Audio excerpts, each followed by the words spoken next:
Good morning, students. In our last video, we have done about synthetic fibers, that how are they formed. Now in this video, we will discuss about types of synthetic fibers that are used in our daily life. The first synthetic fiber that we commonly use is nylon. Nylon is considered as the first fully synthetic fiber because it is completely made in industries and it is a very good alternative to silk. Nylon is valued, means it is important or it is favorite to all because it is lightweight, elastic, have incredible tensile strength. Tensile strength means temperature bearing capability, and it has more durability also. Then it does not wrinkle. That is again a very important property of nylon.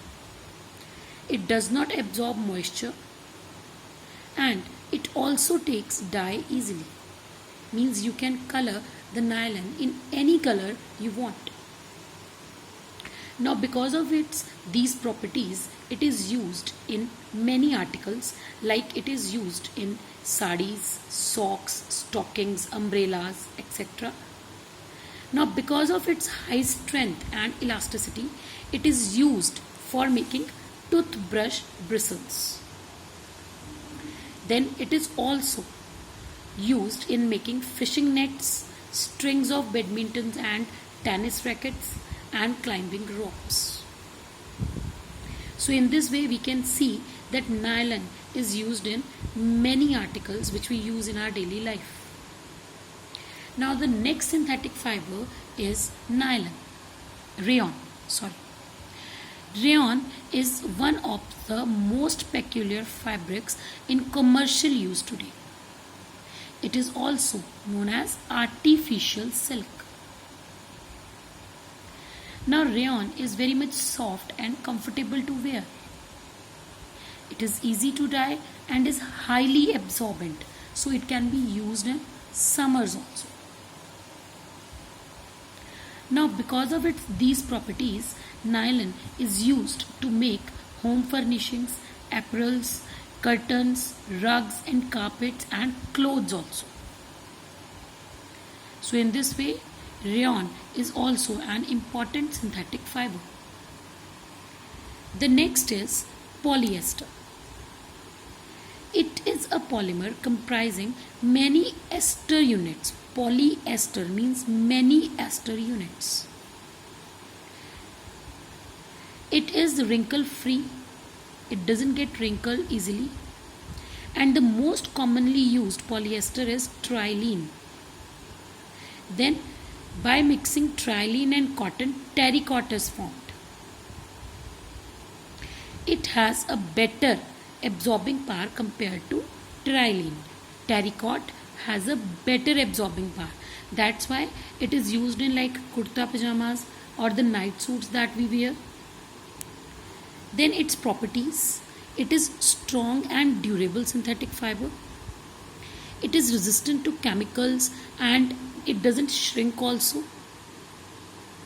Then it is hydrophobic in nature. Hydrophobic in nature means that it repels water. It gets dried easily. Then polyesters retain their shapes also, that we have done already, that it doesn't get stretched or shrinkled.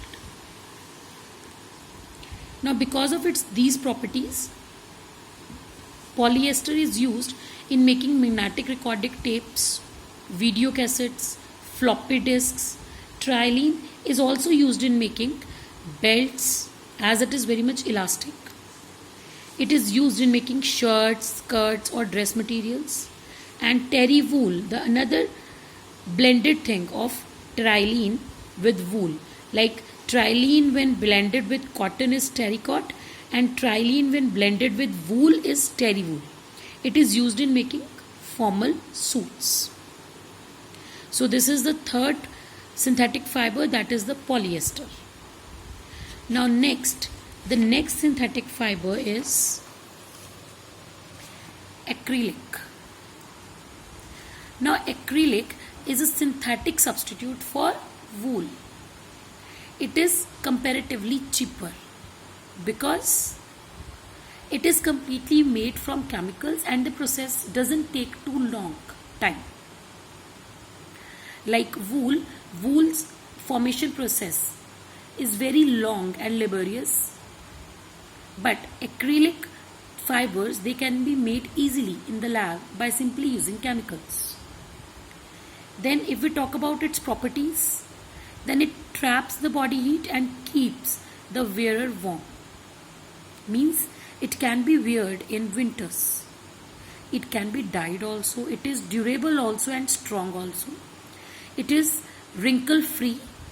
Then it does not absorb moisture and dries easily. So because of these properties, it is used in making socks, shawls, carpets, blankets, sweaters. As I told you that because it traps the heat, so it can be used in winter wears. Then acrylic fiber is widely used in knits. Then it is used in woven garments contain an acrylic blend with natural fibers. Means sometimes it is also used by mixing it with natural fibers. So in this way, students, we can see that it's not only the natural fibers which are in use. Synthetic fibers are also very much important to us. So this finishes with the today's video. Thank you, students. Have a nice day.